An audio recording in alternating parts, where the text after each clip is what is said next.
a palavra de Deus, lê a palavra de Deus, estuda a palavra de Deus, você vai se tornando mais esperto, né? Você reconhece, o heresímetro, ele fica afiado. E aí você, opa, né? Isso não tem na Bíblia, isso não tem nada a ver com Deus, tá bom? Então, isso é importante. A grande prostituta, quando fala lá no capítulo 17 de Apocalipse, né, ela também está associada a uma falsa religião, tá? E quando chegarmos lá, a gente vai falar mais disso. Mas também a Bíblia fala da noiva. A noiva já é uma associação boa, né? Ela está conectada à igreja do Senhor, Apocalipse 19. Então essas são as 3 referências que eu queria dizer para vocês sobre mulher, né? Como elas podem representar alguma outra coisa. Bom, mas vamos para o próximo versículo 2. Fala que essa mulher, ela estava grávida e gritava de dor, pois estava para dar à luz. Então essa mulher, ela estava grávida, gritando de dor, porque ela estava para dar à luz. Essa dor que essa mulher, a gente sabe que essa criança é Jesus, né? Jesus, ele veio, né, de Israel. Jesus é judeu, Jesus é israelita, né? Ele veio dos judeus, ele veio da nação de Israel.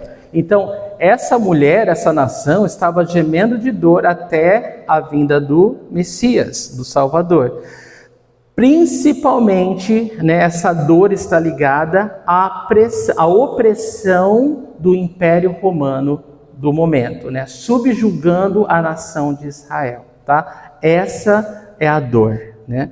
Essa é a dor que essa mulher sente quando o menino nasce, né, quando Jesus nasce.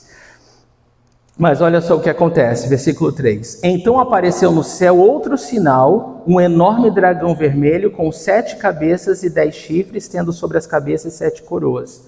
Então agora João, ele na sua visão, além da mulher, né, que aparece grávida para dar à luz, ele vê também um grande dragão vermelho. E esse dragão vermelho a gente aprendeu, é uma referência a Satanás, certo? O vermelho significa morte, né? Sangue e morte. E dragão porque é como uma fera, é como vários animais, né? Na Bíblia, né? Principalmente monstros, eles têm essa referência maligna e se referindo a Satanás. E aqui é um dragão vermelho com 7 cabeças. Né? Imagina um dragão que já é feio com 7 cabeças, né? É monstruoso. E 10 chifres. Então, além de ter 7 cabeças, ele tem 10 chifres. O chifre representa poder, tá? Autoridade. E fala aqui, ó, que tendo sobre as cabeças 7 coroas, né? Então cada uma das 7 cabeças tem uma coroa, e cada coroa representa uma autoridade, mas ele tem 10 chifres, e cada chifre representa poder.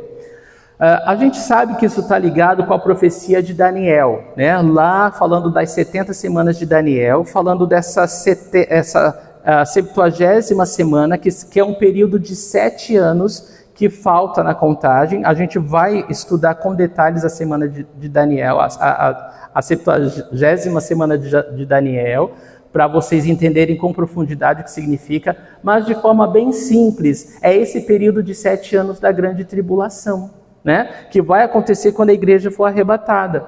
Os 3 anos e meio, os primeiros 3 anos e meio dos 7 anos vai ter uma paz relativa, como nós falamos, né? Onde o anticristo, ele vai ter uma aliança com a nação de Israel e vai reconstruir o templo, para que eles possam continuar oferecendo os sacrifícios. Só que no meio dessa semana, desses 7 anos, o inimigo, ele mostra cara, o anticristo, ele se mostra contra a nação de Israel, e é exatamente esse capítulo que nós vamos falar hoje, né? Ele faz o sacrilégio terrível ou a abominação da desolação, que é quando ele entra no templo e ele quer ser adorado como Deus. Só então os israelitas, eles acordam.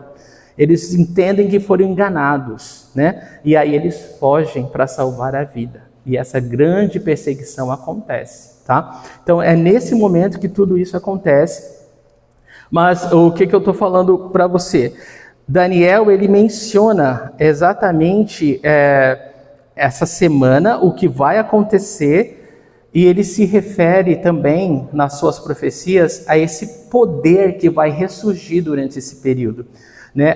Muitos estudiosos falam que é o Império Romano que vai ressuscitar, que vai renascer. Né? Muitos acreditam, né, muitos estudiosos acreditam que isso tem a ver com a Europa, isso tem a ver com países proeminentes, né, que têm poder. Daniel, ele vai falar que serão 10 reinos, só que 3 vão ser subjugados pelo anticristo e vão ficar apenas 7. Né? Então, tem tudo a ver com o que João está falando aqui. Né? Ele está falando que esse dragão que representa Satanás, ele tem 7 cabeças, né? 7 soldadinhos aqui, mas 10 chifres. Tá?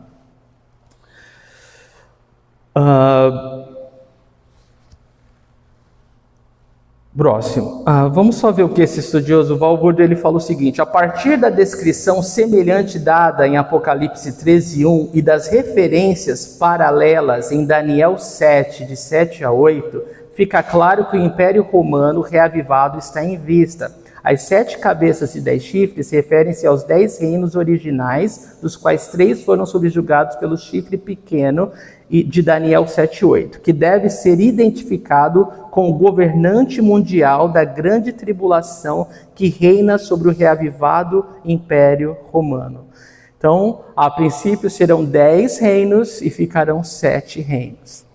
Versículo 4. Sua cauda arrastou consigo 1/3 das estrelas do céu, lançando-as na terra. O dragão colocou-se diante da mulher que estava para dar à luz, para devorar o seu filho, no momento em que nascesse. Então, 2 coisas aqui no versículo 4. A primeira, fala que esse dragão, a cauda dele arrastou 1/3 das estrelas do céu. Vocês sabem do que está se referindo? 1/3 dos anjos de Deus foram... como posso dizer, compraram, né, acreditaram no engano de Satanás, né? Então ele realmente, ele conseguiu conquistar 1/3 dos anjos de Deus para ficar do seu lado, que hoje são os demônios, né? Que hoje são os demônios que operam aí, né? Foram anjos criados por Deus, mas que se rebelaram contra Deus e foram, né, expulsos do céu. Então, esses anjos são os demônios que existem, né? Mas eu fico feliz que é só 1/3, né? Quer dizer que tem 2/3 de anjos aí, né? 2 para 1, né? É o dobro, né? Para guerrear contra esses demônios, né? E essa a primeira coisa. Então, com a sua cauda arrastou consigo 1/3 das estrelas do céu, lançando-as na terra. E a segunda parte fala que o dragão colocou-se diante da mulher que estava para dar à luz, para devorar o filho dela no momento que ele nascesse. É claro que Satanás, ele queria acabar com o plano de Deus, né, de restaurar o mundo, de salvar o mundo desde o início, né? Ele está pronto para que assim que Jesus nascesse, ele fosse devorado. Você lembra de Herodes querendo matar todos os meninos que nascessem? Quem estava por trás desse plano? Satanás, né? Sempre Satanás, né? Todas as vezes que você vê na palavra de Deus o povo de Israel, alguém querendo dizimar, alguém querendo riscar, como hoje, né? Hoje o que o Irã canta, né? Do mar, né? Do rio ao mar, né? Eles querem devastar, eles querem arrancar Israel do mapa. Se você pergunta para eles, eles são instruídos desde pequeno. Israel é o nosso inimigo, eles precisam sair do mapa. O mapa, a nação de Israel não pode estar mais lá. É seu dever ter certeza que Israel suma do mapa. E eles são formados desde pequeno a ter essa missão. Então qualquer judeu, em qualquer lugar do mundo que eles vêm, eles acham que é dever deles matar, saquear, fazer qualquer coisa. É algo terrível. Mas de onde vem esse ódio? De onde vem esse ódio contra um povo? Vem de Satanás, né? E não se limitou ao nascimento de Jesus, né? A gente, como eu já falei, ao longo da história humana, quantas vezes, né, tentaram dizimar o povo de Israel e não conseguiram, né? Muito bem.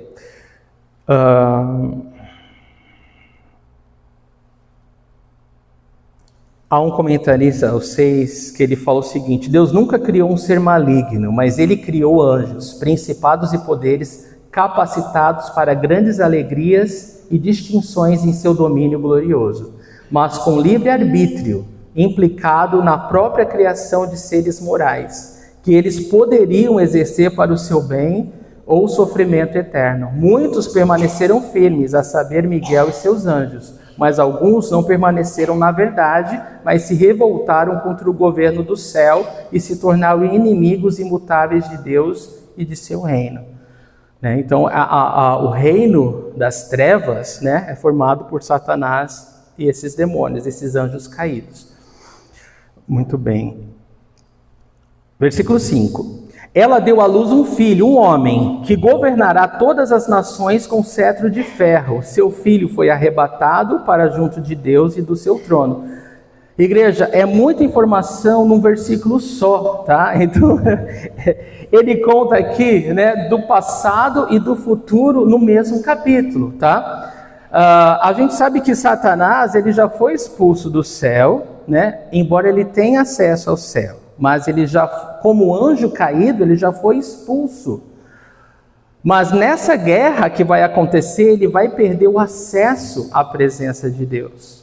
Porque nós aprendemos no capítulo que ele acusa o povo de Deus, a igreja do Senhor, dia e noite. Dia e noite, ele está nos acusando. Olha, ele fez isso, ele fez aquilo de novo, olha só. E ele está acusando, ele está apontando o dedo, ele está mostrando, e ele está certo, na maior parte das vezes ele está certo. E é por isso que nós precisamos de um advogado junto ao Pai. É por isso que nós temos um advogado junto ao Pai. Quem é o nosso advogado? Jesus. E sabe como ele nos defende? Ele mostra as suas marcas. Foi pago, já está pago, já está pago. E ele se levanta em nossa defesa, irmãos. Deus seja louvado por Jesus. Deus seja louvado. Então, mas Satanás ele vai perder esse acesso, Está perto do fim. Mas vamos lá. Então, primeira coisa, o versículo 5 fala que esse menino que nasce dessa mulher, ele é um homem, e que ele vai governar todas as nações com cetro de ferro. A gente sabe que Jesus ele é o rei das nações hoje, espiritualmente. Mas um dia ele vai descer dos céus, ele vai voltar à terra, e ele vai voltar não mais como cordeiro, igreja, ele vai voltar como leão. Ele vai voltar para governar, ele vai voltar e vai governar a terra com cetro de ferro. E não vai ter nenhum governo como o dele. E nós ansiamos por esse momento, certo? Nós ansiamos por esse dia. Então, é disso que está falando. Então, aqui num versículo ele fala do seu nascimento, e da sua volta. E diz aqui que esse menino, ele foi arrebatado, ele ascendeu aos céus, ele está junto do Pai, à destra do Pai nas alturas. Então, está falando de Jesus claramente aqui para nós.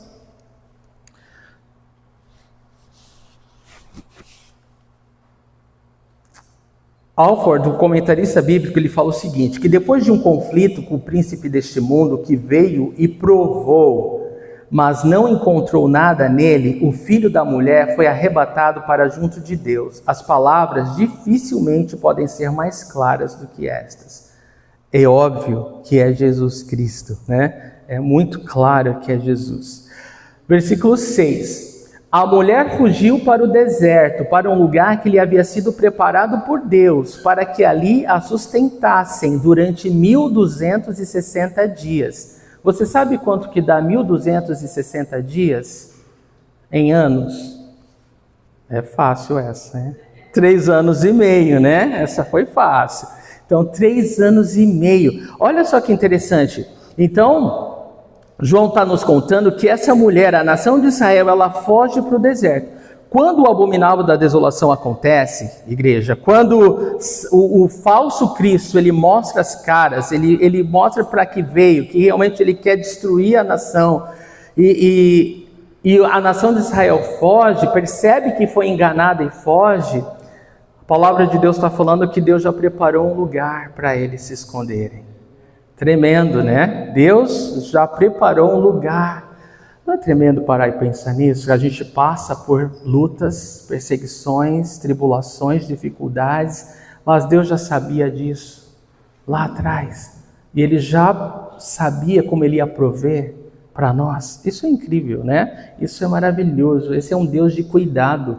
Então, essa mulher, ela foge para o deserto, para um lugar que Deus já tinha preparado. Muitos acreditam que é a cidade de Petra, lá na Jordânia, né? No sul da Jordânia. É uma cidade rochosa e muitos fazem evangelismo lá, já querendo que tenha um conhecimento cristão, para que quando os israelitas correrem para lá, eles sejam salvos, né? Então tem toda uma preparação, né, dos cristãos lá em evangelizar, para que, já pensando nesse momento, né? Mas olha que coisa, igreja. Deus vai guardar o seu povo durante essa segunda metade da grande tribulação, esses 3 anos e meio, né? E é interessante, guarda isso na tua cabeça, tá? Guarda isso, a gente vai voltar nisso. Versículo 7 e 8. Houve então uma guerra nos céus. Miguel e seus anjos lutaram contra o dragão, e o dragão e os seus anjos revidaram. Mas estes, versículo 8, não foram suficientemente fortes e assim perderam seu lugar nos céus. Essa batalha vai acontecer ainda, tá? Satanás, ele é um anjo caído, ele é mau, ele está fazendo arruaças por aí, ele quer matar, roubar e destruir, ele quer desfigurar o ser humano. Quando Satanás, isso é importante, igreja, quando ele olha para o ser humano, ele odeia o ser humano, porque ele olha para o ser humano foi criado à imagem e semelhança de Deus. Ele olha para nós, ele odeia a gente, ele quer matar a gente. Se ele pudesse, ele acabava com a gente assim. E se nós somos cristãos, aí é pior ainda, porque a gente é uma pedra no sapato dele. Onde o crente está, ele tem que sair, né? Ele tem que se retirar, né? Tem que abrir espaço para o crente, para a palavra de Deus, os embaixadores de Cristo na terra. Então não tenha dúvida, né, que você é odiado por Satanás, né, pelo demônio. E ele quer destruir tudo que é de Deus, né, ou lembra a Deus.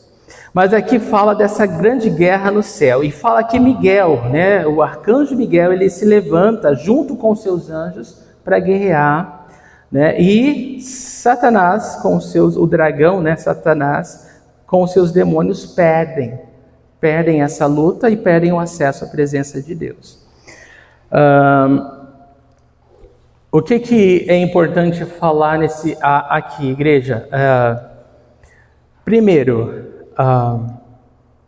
muitas pessoas falam, né, muitas pessoas assim, testemunhas de Jeová e os mormons, eles falam que esse arcanjo Miguel é Jesus, né? Mas não é.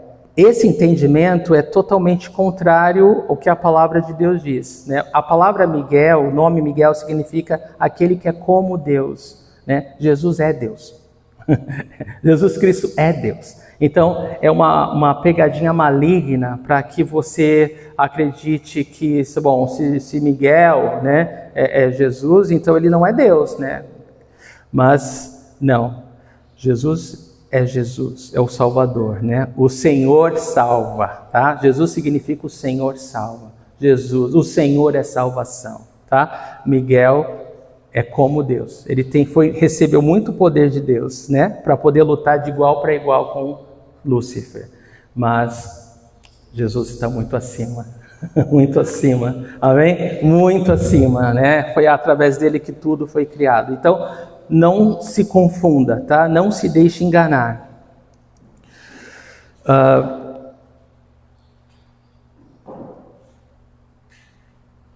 Vamos para o próximo versículo.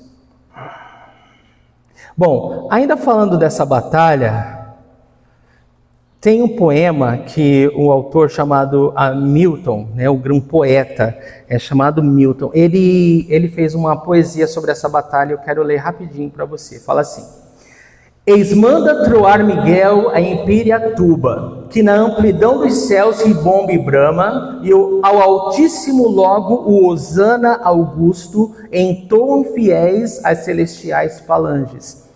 Não pasma o inimigo, e requintado a fúria, com choque horrendo sobre nós se atira. Tal bramido então ruge e tal estrondo, como jamais se ouviu dos céus no espaço. Com feroz confusão tinem e retinem, umas contra outras férvidas as armas.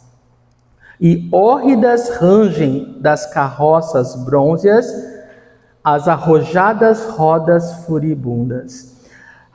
Rechinam as descargas flamejantes de igníneos dardos que inúmeros cobriam. Todo o céu com uma abóbada de fogo. Espantoso terror se difundia.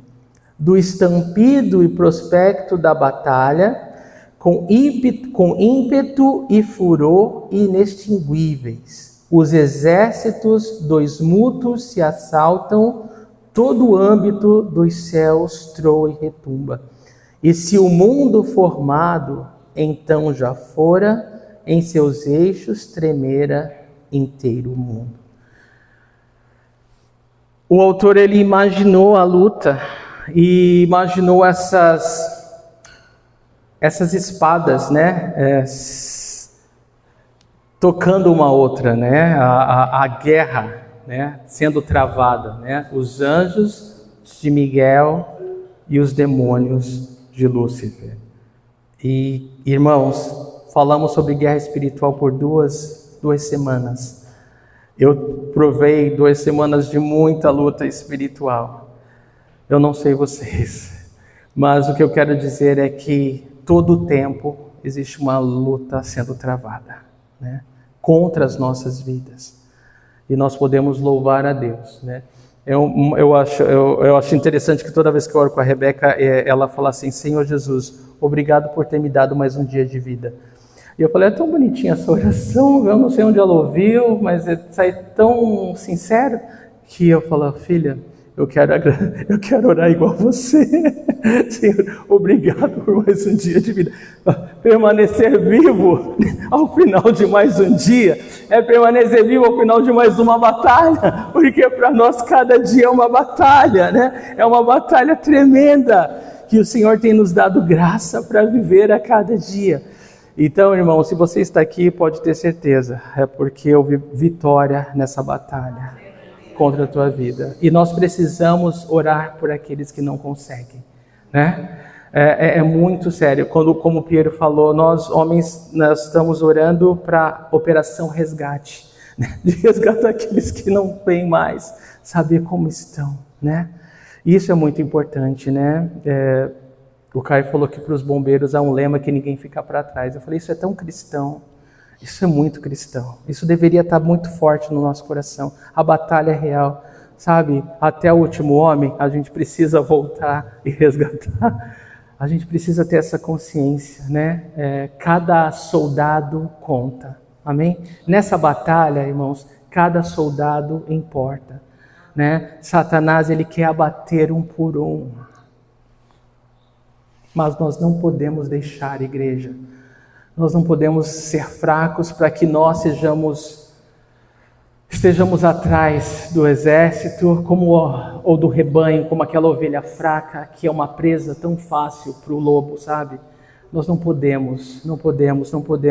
Nós precisamos nos esforçar, precisamos lutar com as armas que Deus tem nos dado, né? A oração, o jejum, a palavra, a comunhão. Nós temos que perseverar. E para ficar fortes, para ajudar outros, né? Para ficar fortes, para ajudar os que estão mais fracos, amém? Igreja, é sério, essa batalha é real, nós não temos tempo a perder, nós não podemos ficar presos com as nossas vidas, né? Porque isso vai consumir a gente por completo, tá? Então é muito importante a gente entender que a batalha é muito além do que nós vivenciamos e lutarmos uns pelos outros. Bom, eu sei que o tempo está esgotado, eu vou falar rapidamente o que falta. O grande dragão, versículo 9, foi lançado fora. Ele é a antiga serpente chamada Diabo ou Satanás, que engana o mundo todo. Ele e os seus anjos foram lançados à terra. Então, nessa batalha, Satanás foi derrotado, né? Lembra, diabo vem do grego diabolos e significa difamar ou caluniar. Toda difamação, toda calúnia vem do inferno. Olha só que forte. Quem engana, quem calunia, quem difama o outro, está sendo usado pelo diabo, tá? Porque diabo significa enganar, caluniar e difamar, tá? Quando alguém fala mal de você, difama, você está sendo usado pelo diabo. Se você difamar alguém ou caluniar ou mentir, você está sendo usado pelo diabo. Nós não queremos ser usados pelo diabo, queremos ser usados por Deus, pelo Espírito Santo de Deus. E isso significa diabo, não esqueça disso, tá? E Satanás significa adversário, o acusador. É o adversário, é o inimigo. Então ele está o tempo todo acusando. Mas ele vai ter 4 quedas, se você gostaria de saber. E se você quiser anotar, maravilha. A primeira queda, descrita na palavra de Deus, ela descreve a queda dele do céu para a terra, que é do glorificado ao profano, Ezequiel 28, tá? Depois, essa guerra que a gente acabou de ver, de ter acesso à presença de Deus, tá? Ele vai de ter acesso à presença de Deus, a restrição à terra, é a segunda queda dele. Nós estamos vendo aqui em Apocalipse 12. Terceira queda, da terra para a prisão no abismo, por 1000 anos. Apocalipse 20, quando Jesus voltar, Satanás vai ser colocado por 1000 anos no abismo. E a quarta queda, do abismo ao lago de fogo, que vai acontecer em Apocalipse 20 também. No final, ele vai acabar no lago de fogo. Então, ele é um anjo caído, né? Ele é um derrotado, e a gente precisa lembrar disso, tá bom? Versículo 10. Então ouvi uma forte voz dos céus que dizia: agora veio a salvação, o poder e o reino do nosso Deus e a autoridade do seu Cristo, pois foi lançado fora o acusador dos nossos irmãos, que os acusa diante do nosso Deus dia e noite. Você precisa lembrar que nós temos esse advogado junto ao Pai. Jesus Cristo, ele é o nosso advogado. E louvado seja Deus por isso, porque nenhuma acusação contra nós vai prevalecer mais, se você está em Cristo Jesus. Amém? Então nós precisamos guardar isso forte, porque o Satanás ele está sempre nos acusando, e ele lança acusações, e ele ele quer que a gente se sinta para baixo, entristecido e se afaste dos caminhos de Deus, da comunhão dos irmãos. Não caia nisso, irmãos, isso é uma cilada do inferno. Nós temos um advogado junto ao Pai, que é Jesus Cristo. Ele intercede por nós constantemente, é o nosso intercessor, tá bom? Então não caia nessa mentira do diabo. Versículo 11. Eles o venceram pelo sangue do Cordeiro e pela palavra do testemunho que deram diante da morte. Não amaram a própria vida. Então, olha que tremendo, tá? Há um louvor, né, aqui, né, a Deus, direcionado a Deus, com essa queda do diabo, porque o acusador foi lançado fora, né? Ele não vai poder mais acusar ninguém. E então é claro, ele sabe que seus dias estão contados depois desse momento, né? E ele vai querer arrastar o máximo de pessoas possível. Mas o versículo 11 nos lembra que os irmãos venceram pelo sangue do Cordeiro. Você é mais do que vencedor por causa do sangue do Cordeiro. Na cruz, presta atenção, irmão, na cruz Jesus venceu o inferno, o diabo, a morte, o pecado para sempre. Tudo que nos afastava de Deus foi destruído, foi vencido por Jesus na cruz. E nós precisamos tomar posse disso. Precisamos crer nisso. Temos que lembrar disso. Tá bom? Porque Satanás, ele quer te colocar para baixo, ele quer te condenar, ele quer que você se afaste, se sinta não merecedor. Mas Jesus já sabia o pecador que nós éramos, e ainda assim ele decidiu tomar a cruz por nós. tá? Ainda assim Ele nos escolheu. Ele sabia todas as vezes que nós íamos errar ao longo do caminho, ainda assim Ele escolheu nos amar e nos salvar. Não abra mão disso, porque Jesus não abre mão de você. Isso é muito sério, tá bom? Nessa batalha, isso é fundamental. E aqui fala que eles venceram pelo sangue do Cordeiro e pela palavra do testemunho que deram, tá? O testemunho testemunhar é falar do que você vê, do que você ouviu, do que você experimentou. Então esses irmãos, eles venceram com o testemunho porque eles preferiram morrer. Muitos vão morrer na grande tribulação, irmãos, porque o inimigo vai vir feroz. E eles vão falar, ou você nega Jesus ou morre. E eles vão falar, não, eu prefiro morrer porque a minha salvação é garantida. Então, quando você tem essa segurança, a morte não significa nada. Na verdade, a gente nem vai sentir a morte. É fechar os olhos e abrir na presença de Deus, né? Então, isso é tremendo, tá? Então, mas isso é poderoso porque mostra para o diabo que ele nunca vai nos fazer de refém, né? Se você tem a segurança da vida eterna, você nunca vai ser refém do diabo, tá bom? Ele pode te ameaçar como for, ele não pode fazer nada mais. A vitória está decretada no nome de Jesus. E esses irmãos, eles não amaram a sua própria vida, né, a mais do que o Senhor. Então eles foram fiéis até a morte. Tremendo isso, irmãos. Eu vou ler só essa citação de Spurgeon que eu acho lindo. O precioso sangue de Jesus não se destina apenas a ser admirado e exibido. Não devemos contentar-nos em falar sobre isso, exaltá-lo e não fazer nada a respeito, mas devemos usá-lo na grande cruzada contra a impiedade e a injustiça, até que seja dito de nós, eles o venceram pelo sangue do Cordeiro. Este precioso sangue deve ser usado para a vitória e, consequentemente, para a guerra santa. Nós o desonramos se não o utilizarmos para esse fim. O cão do inferno conhece o terrível nome que o faz deitar. Devemos confrontá-lo com a autoridade, especialmente com a expiação do Cordeiro de Deus. Expiação é que Jesus morreu no nosso lugar. Quando Satanás falou, se você é culpado, você é pecador, você é isso e aquilo, eu falei, sou mesmo. E Jesus morreu no meu lugar.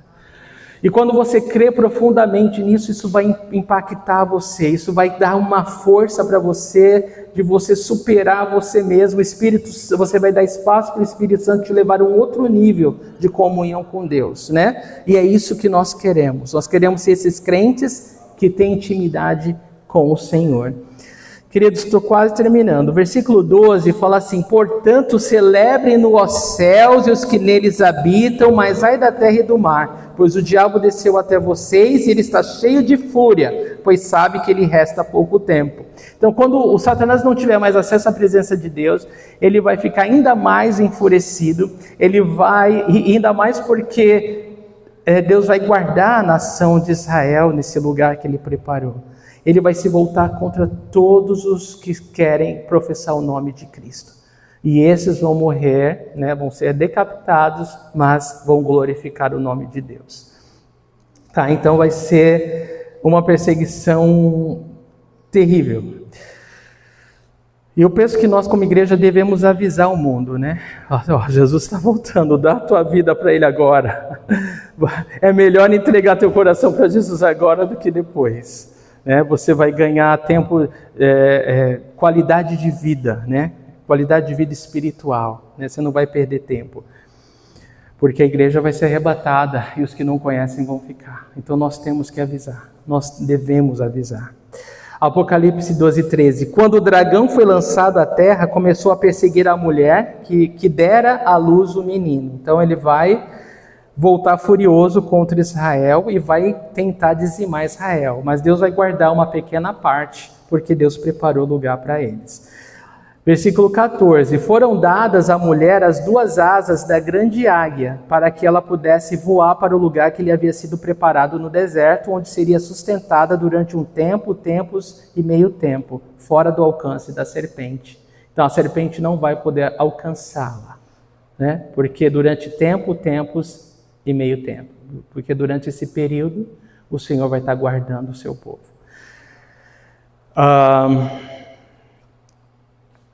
Essas 2 asas não são 2 asas literais da águia, né? Mas é uma referência, se você gosta de estudar a Bíblia, a Êxodo 19, que fala quando Deus tirou seu povo do Egito, Ele tirou como por asas de uma águia. Ou seja, foi algo milagroso, né? A abertura do Mar Vermelho, né? Eles passaram como em terra seca, né?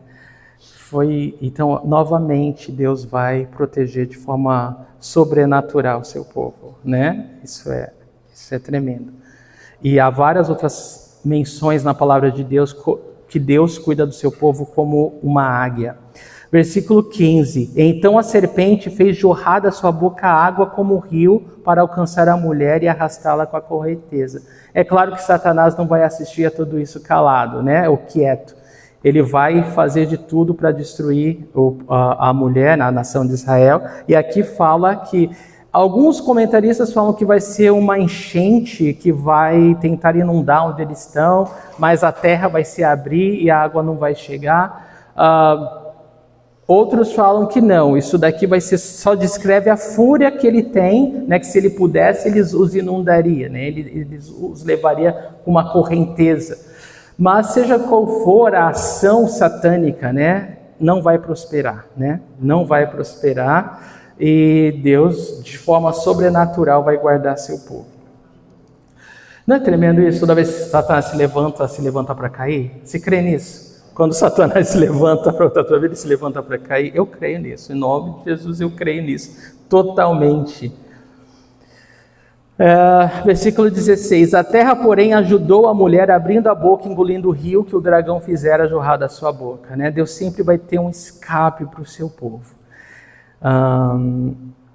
Isaías 59, 19 fala: pois ele virá como uma inundação impelida pelo sopro do Senhor.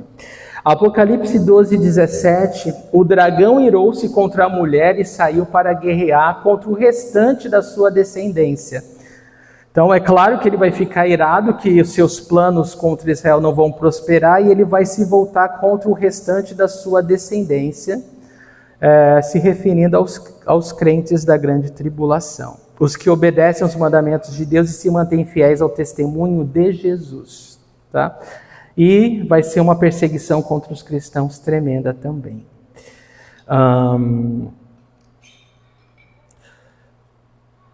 Um estudioso bíblico falou que é precisamente quando Satanás perde a batalha pelas almas dos santos no céu que ele começa a perseguição infrutífera aos seus corpos na terra. E último versículo, né? Então o dragão se pôs em pé na areia do mar, Apocalipse 12, 18. E a partir de agora nós vamos ver na próxima semana o capítulo 13, quando surge então o falso profeta, né? O falso profeta e o anticristo, né? A besta. E nós vamos entender agora o que vai acontecer, tá bom? Vamos ficar de pé e agradecer ao Senhor.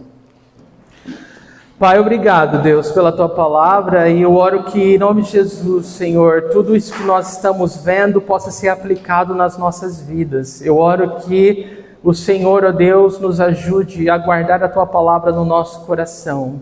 Eu peço, Pai, que o Teu Espírito Santo vá diante de nós e nos dê o poder que nós precisamos para viver para Ti, Senhor. Nós precisamos do Senhor e sem Ti nada podemos fazer, Senhor. Então nos enche, nos capacita, Senhor. Eu peço que o Senhor traga cura aos que precisam de cura, Senhor. Ânimo aos que estão desanimados, ó Deus. Que o Senhor possa restaurar, ó Deus, os corações quebrantados, ó Deus. Aqueles que estão se sentindo abatidos, que se sintam tocados e restaurados, Senhor. Senhor, Tu nos vês, Senhor. Tu vê além da aparência, Senhor. O homem vê a aparência, mas Deus vê o coração. Vem restaurar o nosso coração. Vem restaurar a nossa alma, Senhor. Vem suprir, Deus, as nossas necessidades, Senhor. Sejam elas materiais, emocionais, mas principalmente as nossas necessidades espirituais, Senhor. Nos dá uma mente como a Tua. Que a Tua palavra, Deus, esteja abundante no nosso coração. De forma que quando a gente falar, a boca fale do que o coração está cheio. E que saia a Tua palavra, Deus. Queremos, ó Deus, estar cheio do Senhor. Faz isso. Espírito Santo de Deus, nos guia essa semana para a glória de Deus. Nós precisamos de Ti, Senhor. E Te agradecemos. O Senhor é por nós. E se o Senhor é por nós, quem será contra nós, Deus? Abençoa a Tua igreja. Abençoa o Teu povo. Em nome de Jesus. Amém, queridos. Vamos adorar.